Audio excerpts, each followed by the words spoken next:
Welcome. We are the Ministry of the Real Truth, and today let's take a look at the supposed source of all the problems in the world, the wars, conspiracies, etc., according to this book, titled The Vatican Assassins Wounded in the House of My Friends, The Diabolical History of the Society of Jesus, including its second 30 Years' War, 1914 to 1945, its Cold War, 1945 to 89, and its assassination of America's first Roman Catholic president, Knights of Columbus, John Fitzgerald Kennedy, 1963, by Eric Jon Phelps.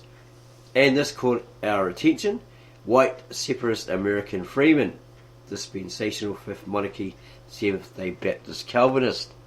So we're going to have a look at what a white separatist is. And according to the definition, it's one who advocates the creation of a society in which whites live separately from other races or from which non-white races are excluded. Someone who advocates a society in which white people live separately from members of other races.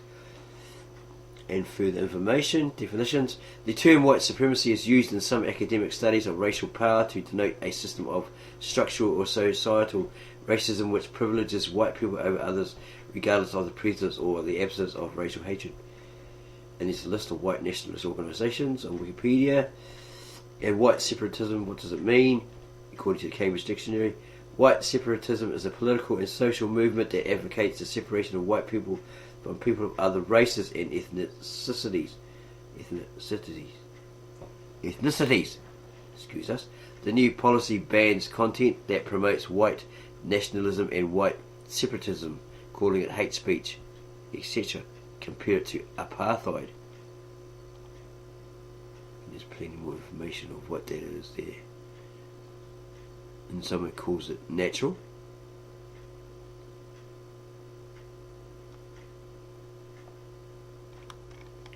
So we're going to look at who is Eric Jon Phelps from Metapedia, the alternative encyclopedia. Eric Jon Phelps, born 1953, is an author and protagonist in the Truth Seeker movement from the United States, presenting himself as part of a WASP fundamentalist disposition, deriving influence for his material from the likes of Jack Chick and Alberto Rivera. You know that guy? Is that the guy that used to have a daytime host show, a bit like Oprah, etc.? Isn't he like South American or something? Mexican or whatever? He is allegedly a WASP separatist. He is perhaps best known for his book, Vatican Assassins. It was revealed in the Truth Seeker community that Phelps is the Vice President and Chief of Sales for a company headquartered in Tel Aviv, Israel, called Lovim. This is part of the Jewish blood diamond industry. They possibly get those diamonds from Africa, and this blood diamond, a lot of people died getting that, trying to smuggle them out, all that sort of stuff. There is actually a movie, I'm not too sure if Leonardo DiCaprio is in it, called Blood Diamond. Phelps has visited Israel several times, including meetings with the Zionist Barry Chamish.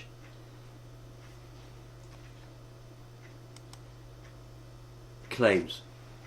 Part of the Jesuits in the Vatican run it all crowd. Phelps refers to all people in the anti-New World Order movement who criticise Jewish global power, such as Tex Mars, Jeff Rense, and others as Jesuit temporal coadjutors.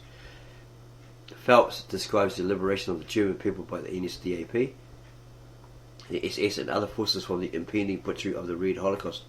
It's the Russian Holocaust, where they actually did more damage, killed more people, more Germans, etc., than the Germans did with the Jews in the Holocaust.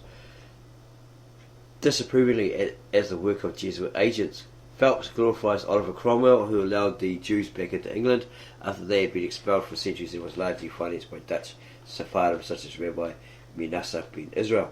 According to Phelps, Jewish supremacists in financial, media and political fields is just an illusion. The Jesuits always put Jews in the forefront so that they can blame all of what they do on the Jewish race. He also claims that Jesuits The Jesuits authored the Protocols of the Elders of Zion, controlled all secret agencies including KGB, CIA, Mossad, BNDS and SIS. He also attacks the Knights of Malta on a regular basis. For Phelps, the Jesuits are even the ones behind professional sports. Wow. Phelps is also of the opinion that the Superior General of the Society of Jesus, so that's his opinion, right, nicknamed the Black Pope, is the real leader of the Catholic Church, rather than the Bishop of Rome, the White Pope, or Pope Francis. He has stated that there are 6 different forms of Zionism and that he is of the 5th category. He was of the 5th category. Phelps states that this category maintains that the beloved Hebrew/Jewish/Israelite people have a right to live in their promised land, and they defend the Jewish people's rights to live in the promised land of Israel to the exclusion of all Arabs and non-racial Jews. Well, actually, it had been declared by many Israelis that it was for all Jews and other people as well. But looking at some of the actual live footage of people visiting there and people intermarrying with their Jewish people, especially African people, etc. We don't know if that video is actually true, but I guess for some video, someone's actually seen it, where they were like threatening this lady, punching this lady or whatever, because she married a black man. She went against the Jewish ideal, right? Intermarriage, interracial marriage, right? And it says here, see also Edmund Paris, Avro Manhattan Template, etc., etc. Okay, it's not that much information on them. You can also go to Eric Jon Phelps' website. So let's go back and have a look at his book, Vatican Assassins. Wounded in the House of My Friends, A Diabolical History of the Society of Jesus.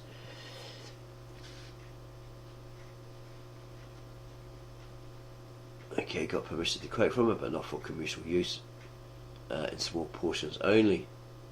So we'll keep it brief. Table of contents.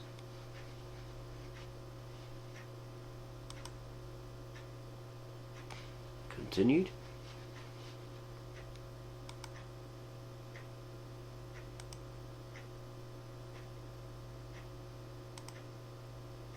And appendix.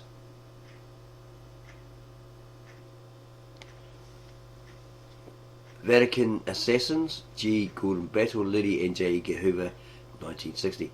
This photo illustrates the fact that FBI Director J. Edgar Hoover heavily recruited his agents from the Jesuit universities of Georgetown, Fordham and Marquette, as well as Mormon universities controlled by Shrine of Freemasonry, G. Gordon Liddy, an Irish Italian Roman Catholic whose uncle Ray Abaticchio was one of Hoover's most notorious FBI agents, received his education from the Jesuits at Fordham, of whom he said in his book, Will, the autobiography of G. Gordon Liddy. Quote, as much as I had admired the German Benedictines, I admired the Jesuits more. The Society of Jesus was something special, the shock troop of the Catholic Church. So effective an organisation was it that Heinrich Himmler used it as a model for his own corps of Übermenschen, Supermen, the Schutzstaffel, the SS, known as the Order of the Death's Head, considered by Catholic Archbishop Grover of Freiburg to be the most respectable of the Nazi Party organisations, whose hand-picked members swore a special oath of loyalty to the Führer, or Hitler, the leader, as the highest rank of Jesuits, professed of the fourth vow to the Pope. These men, professed Jesuits at the Fordham University Club, ran the world, and it was obvious that they enjoyed it. Emphasis added. Familiar with certain conspirators involved in the death of President Kennedy, they being Papal Knights Carter DeLoach of the FBI and E. Howard Hunt of the CIA, Liddy was a highly trained and mentally disciplined assassin, having formerly boasted, I could kill as I could run, like a machine. This man was used by the Orders Council on Foreign Relations to carry out the botched Watergate burglary. Remember that one? With Nixon? And they were busted by Forrest Gump, apparently. No, that's just a joke. Never happened like that. All of the parties involved were caught and made a deal to provide evidence for the embarrassment of President Nixon, all except the Cubans and G. Gordon Liddy, for the Jesuits intended to remove from office the Commander-in-Chief of their 14th Amendment American Empire as a result of his disobedience to the Council on Foreign Relations. It began with Watergate, and upon moving to his betrayal by Secretary of State and Knight of Malta, deep-throat Alexander Haig, whose younger brother Francis R. Haig is a Jesuit, finally culminating in the House resolution for his impeachment, introduced by a Jesuit and current Georgetown University law professor, the socialist, communist, and anti-capital punishment gun grabber Congressman Robert F. Drino, America's evil Rodin, the Jesuit, of Eugene Sue's 19th century masterpiece, The Wandering Jew. And there's more information on that.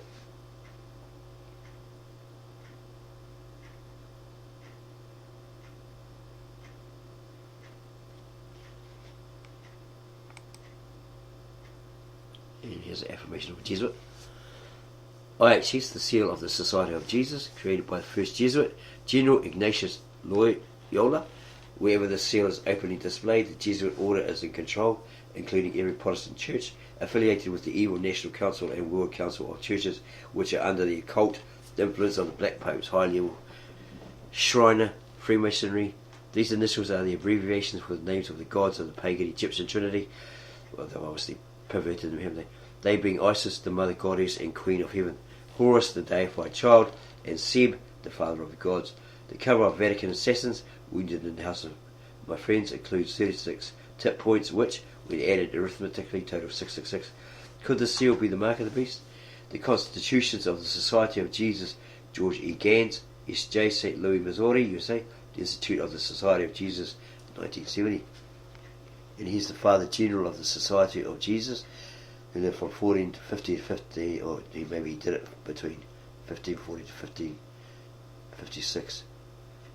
This most sinister white Gentile, Ignatius of the Basque House of Loyola, was born into the wealth and power of a noble Spanish dynasty and later became a page in the royal court of King Ferdinand II of Aragon, 1479 to 1516, and Queen Isabella. They having formally expelled the Jewish race from Spain in 1492. 1492, that sounds familiar. Wasn't it where Christopher Columbus sailed and discovered America by accident?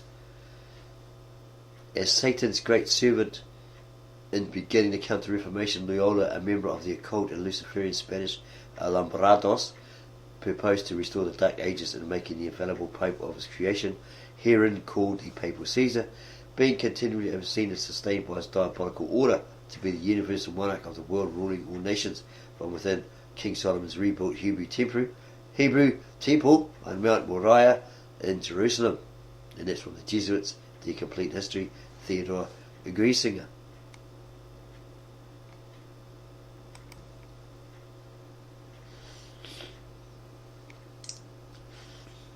Block 1, 1540 to 1773, the Jesuits. In seeking to destroy the Protestant Reformation and restore the Dark Ages, with the Pope exercising his temporal power as the universal monarch of the world. Authored the 25 sessions of the Council of Trent, 1545 to 1563, and established themselves as the confessors and advisors of the monarchs of Europe, promoting absolute monarchical despotisms through which they ignited great wars such as the Dutch Revolution, the 30 Years' War, and the Puritan Revolution. And more information there. Chapter 1, the Jesuits, 1540, their purpose and oath, secret instructions of the Jesuits, the Jesuit general absolutism. There is a French version that's been translated into English. We came across that quite a few years ago. Chapter 1, secret instructions of the Jesuits. Remember, we can only do this in part according to the copyright statement, so we're not going to dwell on it much. You can read it yourself in your own time. It's free online at this particular website. You can download it and read it at your own leisure.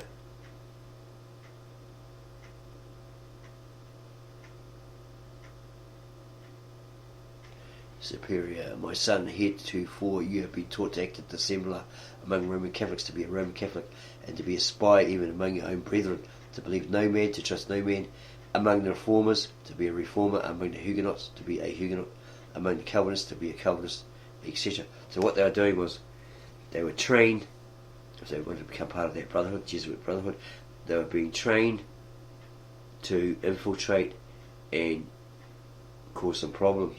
Yeah. They're going to go in there pretending that they're a Roman Catholic and cause some upset, or a Huguenot, cause some upset, division, separation, arguments, all that sort of stuff. They'll sort of be, each one will be at each other's throat and all this sort of stuff.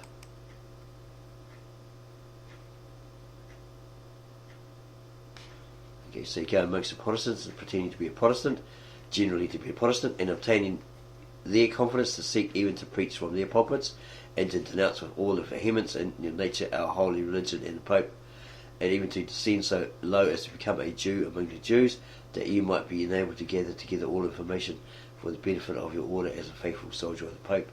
You have been taught to insidiously plant the seeds of jealousy and hatred between communities, provinces and states that were at peace, and incite them to deeds of blood, involving them in war with each other, and to create revolutions and civil wars in countries that were independent and prosperous, cultivating the arts and the sciences, and enjoying the blessings of peace. So that would be things like the French Revolution, etc. They were the ones who caused all the problems, supposedly. To take sides with the combatants and to act secretly in concert with your brother Jesuit. So there's always one being the good guy, one being the bad guy, good cop, bad cop, who might be engaged on the other side, but openly opposed to that with which you might be connected. That's what it appears, but they've got the same motive, agenda. Only that the church might be the gainer in the end, the church, okay, the Jesuit church probably, and the conditions fixed in the treatise for peace, and at the end justifies me. You have been taught your duty as a spy to gather all statistics, facts and information in your power from every source, to ingratiate yourself into the confidence of the family circle of Protestants and heretics of every class and character, as well as that of the merchant, the banker, the lawyer, among the schools and universities, in parliaments and legislators, and in the judiciaries of council and councils of state, and to be all things to men for the Pope's sake, whose servants we are unto death. Well, they're the power behind him, apparently. Really, they're the power behind him. Like they're the puppeteers, he's the puppet.